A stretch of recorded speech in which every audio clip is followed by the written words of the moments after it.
Greetings and salutations, everyone. My name is Jahmyr Gibbs, and welcome to my YouTube channel. Today, I'm going to be talking about my Week 13 running back rankings for the 2025 fantasy football season, going over my top 36 running backs. So if you are looking for my thoughts on a specific player, travel down to the description of the video. We have timestamps available there. And without further ado, let's get into talking about the running back conversation in regards to matchups. I've gone ahead and isolated running back rushing statistics allowed between weeks 5 through 12 to identify the most advantageous matchups going into the given week. And I will reference back to the statistics over the course of today's episode, but we can identify that the Bills, Chargers, Bengals, Giants, Cardinals, etc. are the most advantageous matchups just off of rushing statistics isolated, because we all know that receiving utilization at the running back position is often determined by, first and foremost, the running back's capabilities within the receiving game, the quarterback's tendencies to check it down, and the game script and whether or not, of course, they need to pass the ball heavily within the second half of an upcoming contest. I also wanted to go ahead and represent some of the more disadvantageous matchups at the running back position, such as taking on the Patriots, Chiefs, Lions, Seahawks, Rams, Jaguars, etc. Of course, some of the more disadvantageous matchups doesn't mean that your running back cannot find success, because again, this is only for rushing statistics isolated. But of course, running backs against the New England Patriots haven't found much success, and nor have they found the end zone in quite some time. But either way, I'm going to go ahead and reference back to the statistics over the course of today's episode. Before I get into talking about my top 36 running back rankings, do not forget, if you guys haven't yet already, of course, subscribe to the channel, as we are on our way to 100,000 subscribers making daily fantasy football content in order to help you capture a 2025 Fantasy Football Championship. Later tonight, starting at 7 p.m. PST, I'll be live streaming here on the channel. If you have any questions regarding waiver wire pickups, etc.,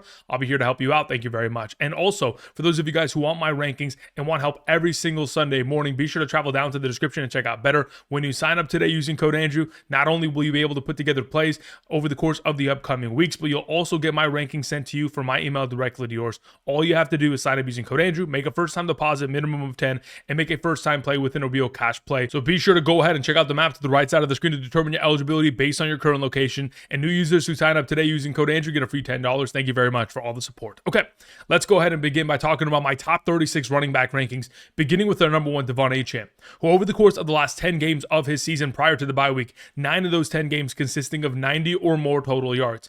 In the last 4 games, he has had himself 5+ receptions. We're talking about a running back that has scored 9 touchdowns in the last 11 games of the season, and now they are 5.5-point home favorites, taking on the New Orleans Saints. Coming off of the bye week, they are fresh and they are ready. Taking on the Saints is the 13th easiest matchup at the position, allowing over 15.4 fantasy points per game on the ground since week 5, 4.11 yards per carry on average, in a positive game script. A lot of opportunity in the direction of Etienne, who has been running the ball incredibly effectively as of late, and so have many of the offenses that have taken on the Saints of late. We're talking about Chicago going for over 200 yards, Tampa Bay 88 and a touchdown, LA Rams 172 and a touchdown, Atlanta this most recent week running for 114 yards. Etienne in auto start once again.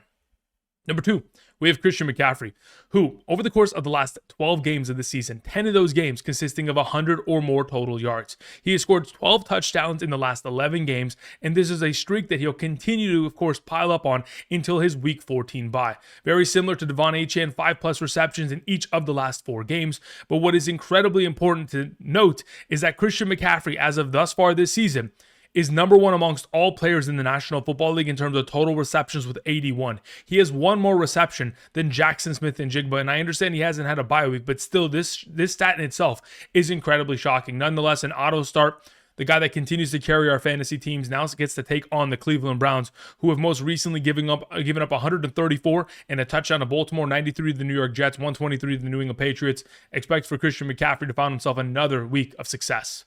Number 3, we have Jahmyr Gibbs. Speaking of weeks of success, 3 of the last 5 games for Jahmyr Gibbs have consisted of 35 or more fantasy points in a half PPR scoring format. He has scored 3 touchdowns in 2 of the last 3 games. Jonathan Taylor, don't look now. Jahmyr Gibbs is coming, and he's absolutely tearing apart the National Football League. This week, they get to have a potential revenge game in order to equalize the one-on-one matchup against their division rival, the Green Bay Packers. Back in week 1, they got beat down, and of course, it wasn't an overall pretty situation, but both of these teams are far more different than where they were back in week 1 with injuries and, of course, the way that they have developed as teams.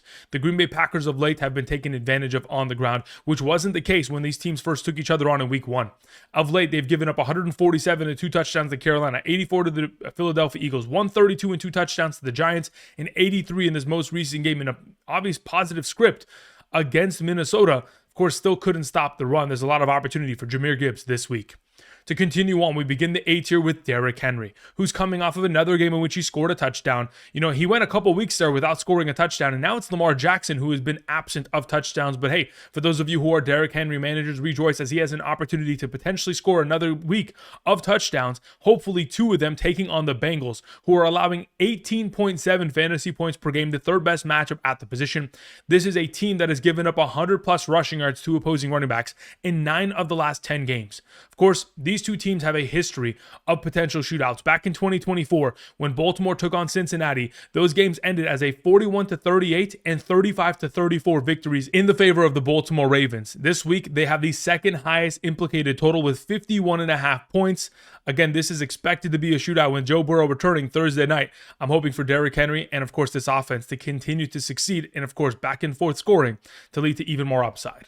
Number 5, we have Bijan Robinson. I'm still not excited about the potential of Kirk Cousins having to lead this offense for the remainder of the season with Michael Penix absent. I really do believe the overall receiving utilization in which Bijan Robinson was exposed to with Michael Penix was really impactful. Like, I understand this most recent week, of course, Bijan Robinson is still capable with his undeniable talent to take a single swing pass and go for 30 yards down the sideline with a single reception.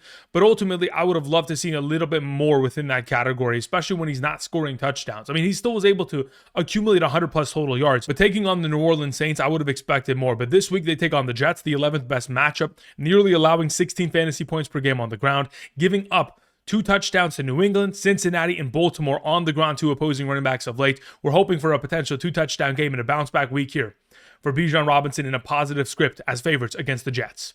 Moving on to our number 6, we have Jonathan Taylor.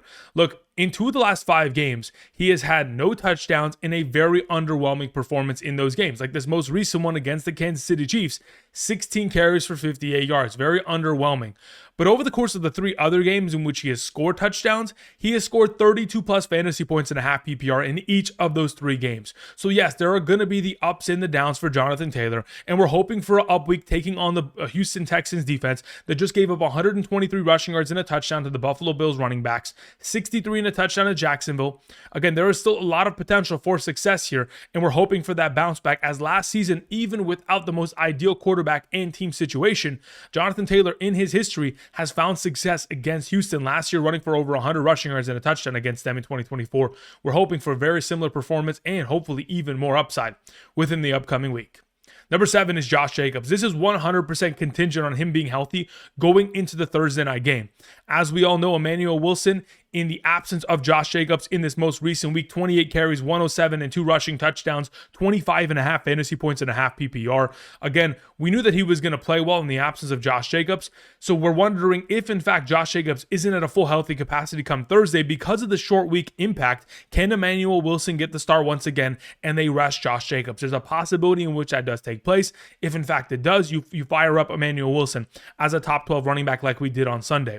But remember, Josh Jacobs has scored a touchdown in 17 of his last 18 healthy games. So if in fact he is available, you got to remember that this is a guy that is going to find the end zone, going to find double-digit fantasy points, and over the course of the last 2 contests against Detroit, has scored 4 touchdowns alone himself. Therefore, as long as he ends up practicing at a full capacity come Wednesday, I'd assume he's ready for the Thursday morning matchup on Thanksgiving Day against the Detroit Lions. Let's move on to our number 8. We have, of course, James Cook. He's been able to total 100 plus yards in 4 of the last 5 games. Whether it's on the ground through the year has been incredibly efficient, but on the ground, there's only one other running back that has accumulated 1,000 rushing yards thus far this season. James Cook and Jonathan Taylor. Those are the only 2 running backs to be able to accomplish that. Going into this week's matchup against the Pittsburgh Steelers, I think this is an advantageous position for the Buffalo Bills. Yes, they're coming off of a loss, and a bounce back week is definitely needed, but we just have to hope that Josh Allen doesn't vulture any touchdowns and allows for James Cook to be relevant near the red zone. If in fact that is the capability, we have to remember this Pittsburgh Steelers defense has allowed 139 rushing yards to Cincinnati, 106 in the next game against Cincinnati, 94 in a touchdown against Green Bay, 96 in a touchdown against the Los Angeles Chargers. Therefore, James Cook should be in line for a huge performance here within the rushing category. Moving on to the B tier, we begin with Travis Etienne, who, despite wearing a non-contact injury throughout practice all of last week, comes out and puts up another consecutive game of 14 plus fantasy points. That's each of the last 4 games post bye week, and that's back-to-back weeks of 19 plus fantasy points and a half PPR. The level of production he continues to put forth and the volume of opportunity that went into his direction, while we all thought that there could be a possibility of Bijan Robinson getting an expanded role here, I believe that Bijan Robinson overall kind of usage in that Chargers game may have been impacted purely by his overall effectiveness, but also the fact that they were blowing out the Chargers. So going forward, if in fact this is a blowout against Tennessee, maybe we'll see more Tootin, but Etienne's going to get his. Of course, we know the Titans are the 8th best matchup at the position, allowing nearly 16.4 fantasy points per game on the ground, 4.75 yards per carry on average to opposing running backs since week 5, giving up 106 and a touchdown to Seattle. Of course, 160 and 2 touchdowns to Indianapolis, 111 and a touchdown to New England. Again, many of running backs finding success. And of course, Etienne will be next on that list. Kyren Williams is a number 10. Look, the reality of the situation is taking on the Carolina Panthers, especially the Carolina Panthers that showed up last night. If they show up at home this week against the LA Rams, my goodness, are they in trouble. They're right now 10.5 point underdogs against the road favorite Rams, which, again, if you're going to be 10 plus point favorites, you would assume that Kyren Williams going into Carolina should be able to come away with a touchdown and 10 plus fantasy points at a base minimum, if not get back to his overall realm of 15 plus fantasy points, as he has done quite frequently over the course of the last month and a half. But of course, we know that Davante Adams is going to continue to vulture. Recently, Davante Adams set the record in NFL history, beating Jimmy Graham's record for receiving touchdowns on the 1 yard line. Of course, there have been many of them already thus far this season that have helped Davante Adams claim that record. But as long as that continues to contribute, we're hoping, of course, for Kyren Williams to get one of his touchdowns while Stafford continues to throw 3 plus on a weekly basis. The Panthers are allowing 15 plus points per game on the ground to opposing running backs, recently allowing over 100 rushing yards and a touchdown to San Francisco, Atlanta, Green Bay, and Buffalo. And of course, on top of that, another 100-yard game to New Orleans. Many of running backs finding success. Kyren should be an automatic smash play this week. Moving on to our number 11, we have Chase Brown, the thumbnail of today's episode. Since week 8, he's been averaging 17.2 fantasy points per game. That's number 7 amongst all running backs in terms of fantasy points per game on average since week 8, on 19.75 opportunities per game. With the opportunities continuing and Burrow's return and this offense being far more efficient with his overall utilization within this offense, we should see even more touchdowns for this offense and hopefully in the direction of Chase Brown, who has been far more efficient of late. From weeks 1 through 5 of the season was averaging 2.46 yards per carry. Since week 6, since the takeover of Joe Flacco, averaging twice as many yards per carry, 5.83. Again, he has been in an absolute incredible position. And now that they're taking on Baltimore, we remember last season's matchups against Baltimore, 2 shootouts, 41-38, 35-34. This game is sitting at a 51.5 point total. Expect a shootout on Thursday against their division rival with Burrow returning. Number 12, we have TreVeyon Henderson. Look, he continues to ball out, and based on his overall utilization in this most recent game, 22 opportunities and 21 touches, again, that is enough for me to believe that he's going to continue to clear and away be the RB1. Of the 31 total opportunities within this backfield in week 12, he had 71% in his direction. And even though, yes, Ramondre Stevenson did handle 2 of the carries inside the 1 yard line and unfortunately failed both of them, the reality of the situation is TreVeyon Henderson should clearly, in a way, be the RB1 of this organization for the remainder of the season. And they have an opportunity of taking on the Giants, who are the 4th best matchup, allowing 6.33 yards per carry on average since week 5, 18.46 fantasy points per game to opposing running backs, and they have given up a absolute boatload of stats. 88 plus rushing yards and 1 touchdown minimum to each backfield in the last 5 games.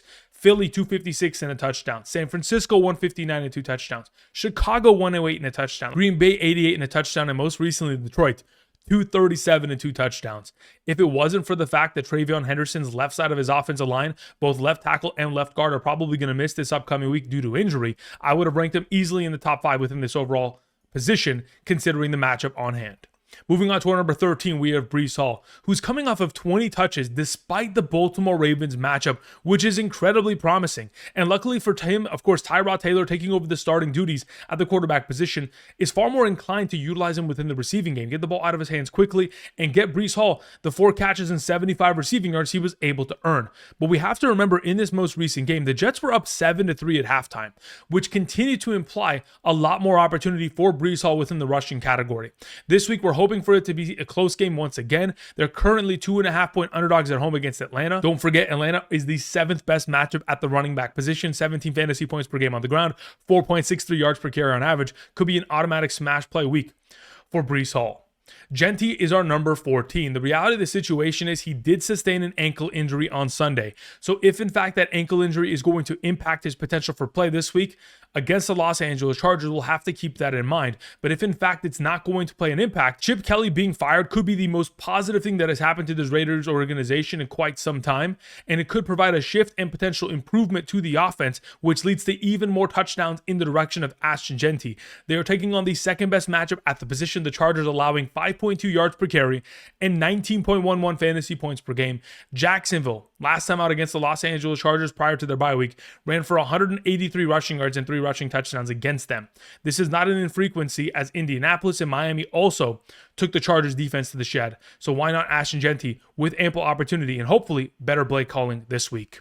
Number 15, we have RJ Harvey. The reality of the situation is, prior to the bye week, in week 11, he handled 64% of the opportunity in the absence of J.K. Dobbins. Why this is so important is because that's a huge jump in comparison to his overall utilization of opportunity from weeks 8 through 10, while J.K. Dobbins was healthy. He only handled 28% throughout that span of time, while J.K. Dobbins handled 66% of the opportunities. So he is pretty much filling into the J.K. Dobbins role, which we know to be incredibly of value, especially now that you have an opportunity of taking on the Commanders, allowing 5.26 yards per carry on average to opposing running backs, the 6th best matchup at the position since week 5, allowing 17.44 fantasy points per game. They've recently allowed Dallas 145 and a touchdown, Kansas City 106 and a touchdown, Detroit 217 and 2 touchdowns, Miami 169 and a touchdown. RJ Harvey off of the bye should be able to absolutely decimate and prove to the world that he is the clear and away RB1 of this organization for the future. Number 16, we have Saquon Barkley. Look, the reality of the situation is Saquon Barkley has earned the number 16 overall ranking. He has been able to produce less than 10 fantasy points in a half PPR in 4 of the last 6 games. His overall efficiency has been absolutely absent, and without a doubt, the offensive line injuries continues to rack up. And in the absence of a running game and in the absence of touchdowns, Saquon Barkley is not to be trusted as if he is the 2024 version of himself, because this entire offense as a whole has taken steps back. Now, of course, the matchup against the Chicago Bears can be a quite advantageous one, as they've allowed 160 in a rushing touchdown to Pittsburgh this most recent week, 115 in a touchdown against Minnesota, and 91 to the New York Giants backup running backs. There is so much potential for success. It's just a matter of which Eagles offense is going to show up. With all the injuries they've accumulated, taking on the Bears this upcoming Friday, you'd like to assume that Saquon Barkley could have a big performance. And that's why I still leave him at number 16, despite all of the disappointment he has put forth as of late. Number 17 is Kareem Hunt. I understand that Isaiah Pacheco is returning to play, but last season, the exact same thing happened, in which, of course, Isaiah Pacheco returned to play, but they didn't give him the full workload of opportunity.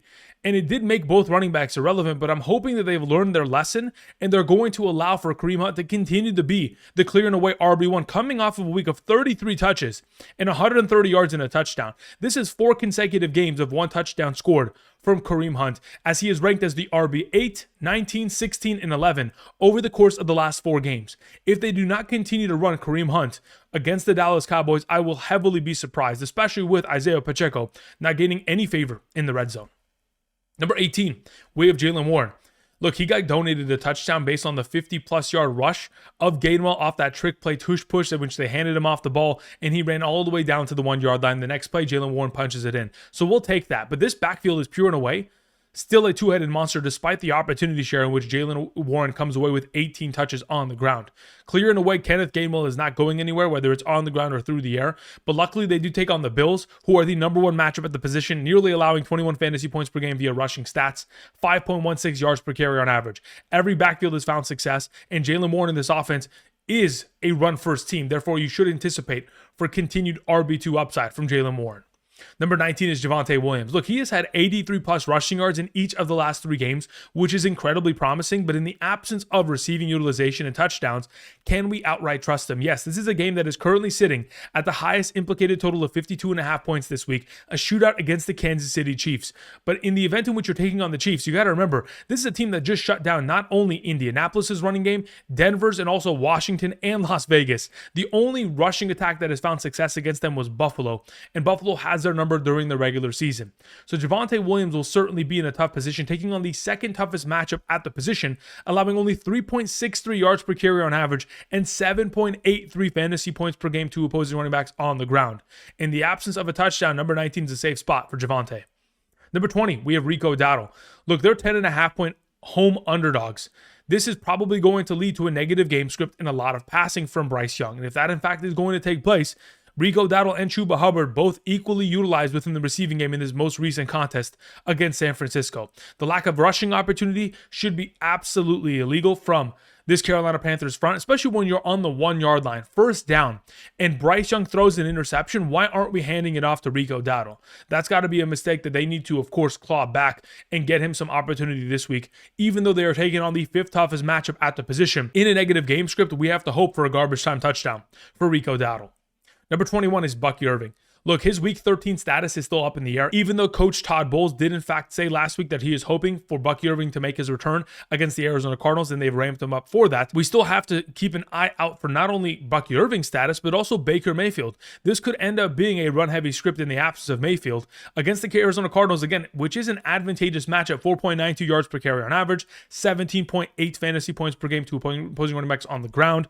Of course, they have given up over 100 rushing yards to each of the last 3 teams they've played: Jaguars, 49ers, and Seahawks. Of course, there is a lot of potential for success within the upcoming week.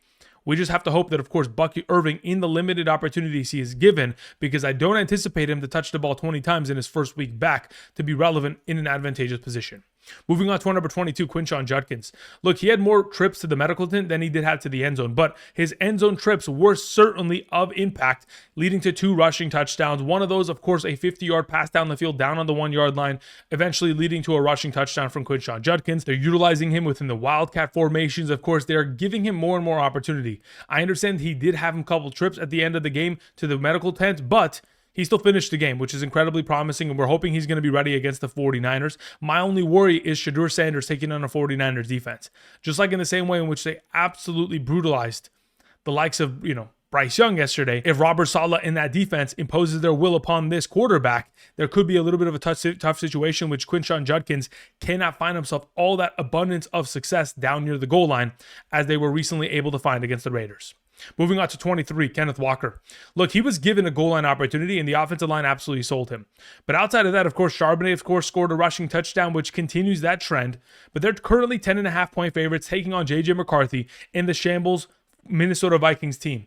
We're hoping for Kenneth Walker to find himself in the end zone, taking on a defense allowing nearly 16 fantasy points per game on the ground to opposing running backs, and have recently allowed over 100 rushing yards and a rushing touchdown to Baltimore, Chicago, and Green Bay in the last 3 games. Hopefully, Kenneth Walker can follow suit. 24 is Tyrone Tracy, coming off of back-to-back weeks of 14-plus fantasy points without scoring a touchdown. That in itself is enough for me to believe that he is certainly of the value to where we can trust him outright in a top 24 capacity, despite the fact that they are taking on one of the tougher matchups in the Patriots. Again, quite frankly, the toughest matchup on the ground alone, allowing only 6.19 fantasy points per game and 3.81 yards per carry on average. But there have been some, pretty solid rushing efforts of late from Cincinnati, the New York Jets, and Tampa Bay against them with 112, 69, and 91 rushing yards. And considering Tyrone Tracy has had back-to-back games of 23-plus touches, we are in a position with a competitive offense and receiving utilization to be top 24 relevant. Number 25 is Kimani Vidal. I don't know the overall status of Omarion Hampton. I know that he's going to return to practice this week, but from what we have seen from Bucky Irving and Trey Benson over the course of the last couple weeks, we are leading to believe that the running back position is probably going to be held out in their first week of practice, and of course, probably will see Omarion Hampton active come week 14. Kimani Vidal will be taking over the current efforts probably of this backfield. In the event in which Omarion Hampton is active, I'll re-rack these rankings for Sunday morning. But this is a top 9 matchup, taking on the Raiders, 16.31 fantasy points per game, giving up their fair share of stats, whether it's rushing yards or rushing touchdowns of late. And when Vidal has been given ample opportunity this season, he has been an incredibly efficient running back. Just needs to see that opportunity go in his direction, and hopefully his offensive line get healthier as we go forward. But of course, a lot of season-ending injuries up front. Number 26, we have Woody Marks. Look, in the last 3 games, his overall opportunity share in comparison to Nick Chubb has not been even close. 52-18, he is dominating 74% of the opportunity in this backfield. And now that they take on the Colts, we're hoping that, of course, Woody Marks is going to see a negative script, to which that leads to more receiving utilization and a lot more fantasy points because his rushing potential has not been the most exciting of late. The Indianapolis Colts, yes, they've given up their fair share of points to opposing running backs, 117 in a touchdown to Kansas City, 141 and 2 touchdowns to Atlanta. Of course, 2 touchdowns to Pittsburgh, 1 touchdown and 108 yards to Tennessee. They've given up their fair share of stats, but we're hoping for the receiving utilization to elevate Woody Marks if, in fact, he's not able to find the end zone on the ground. 27 is Devin Neal. Look, the reality of the situation is Alvin Kamara is expected to miss. And if, in fact, he is held out, expect for Devin Neal to be the starting RB. But, of course, continue to expect for Taysom Hill to be the starting rusher for this team. As Taysom Hill had 8 rushing attempts in the second half of the game, more than Devin Neal had all game long. And even though Devin Neal is going to certainly get himself utilization within the receiving category, it's going to be vital that he gets himself 5+ receptions every single time out to be relevant in the top 24 capacity. Even though this is an advantageous matchup taking on the 10th best matchup at the position, the Dolphins, 4.94 yards per carry, 15.8 fantasy points per game, have allowed over 100 rushing yards to Baltimore, Washington. They've given up touchdowns to Cleveland, Atlanta. Again, many running backs finding success, but is Devin Neal the guy that can get it done if, in fact, Taysom Hill continues to contribute at the rate at which he is? Number 28 is Aaron Jones. Look, they're 10.5-point underdogs against Seattle in Seattle. A pass game's heavy script in the second half is probably going to be what is expected. And if in fact that is the case, Jordan Mason gets phased out and Aaron Jones is in the mix. We just have to hope that Aaron Jones is able to find himself enough receiving utilization and quality opportunities at that to which he can hopefully find himself in the end zone to get a higher ranking. Otherwise, I do expect this game to be a blowout considering how badly J.J. McCarthy has played of late. Number 29 to close out this F tier is Trey Benson. I don't know what his current status is, but we're hoping he's going to return this week. Since his absence from week 5 through 12, we've seen Cardinals running backs average 19.3 rushing attempts per game and 7.57 targets per game.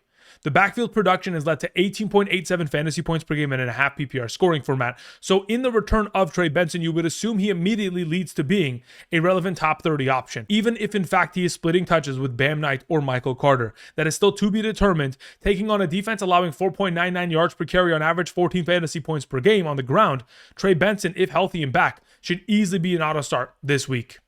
Number 30 is Kenneth Gainwell. Look, the reality of the situation is this overall split in the backfield is continuing to trend towards Kenneth Gainwell getting more touches every single week. And yes, his receiving utilization over the course of the last 2 games has heavily been implicated because of Mason Rudolph.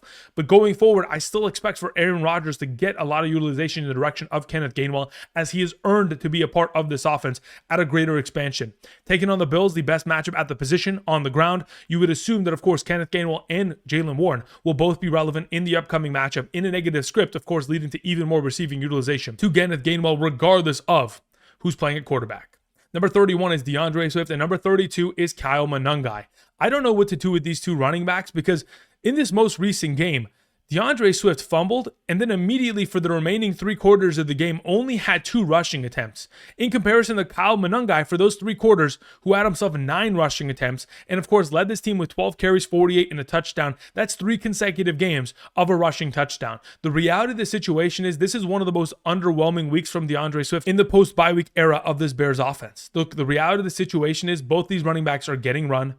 Monangai is the clear and away RB in the rushing category within the red zone, and DeAndre Swift is the preferred receiving back. The Philadelphia Eagles are 7-point favorites. I don't know if the Eagles can live up to that potential, but if in fact they do, we'll see a lot more DeAndre Swift within the receiving category. But 3 consecutive red zone rushing touchdowns for Monangai, and him scoring a rushing touchdown in 4 of the last 6, incredibly positive for his potential this week to be able to reach top 24 upside. Moving on to number 33, speaking of top 24 upside, we have Zach Charbonnet. Coming off of the last 8 games of scoring 6 rushing touchdowns, they're currently 10.5-point favorites against Minnesota. Again, the 12th best matchup at the position. They've recently given up 128 and 2 touchdowns to Green Bay, 111 and a touchdown to Chicago, 107 and a touchdown to Baltimore, 65 and a touchdown to Detroit, and 145 and a touchdown to the Chargers. They can't stop the run. Charbonnet should be able to feast. I think number 33 is kind of doing him a disservice, but he has to score a touchdown. This most recent week had 6 rushing attempts. That is not enough for me to feel confident, but he certainly needs to find the end zone to be anywhere greater than the number 33 overall rank. Number 34 is Chris Rodriguez Jr. Look, in week 11, prior to the bye week, 15 carries, 9 fantasy points. He scored 1 rushing touchdown in 3 of the last 5 games. And taking on Denver, even though it is at times decently advantageous for running backs, we're hoping for garbage time rushing yards and a garbage time touchdown because that is how Chris Rodriguez has functioned over the course of the last month of the season.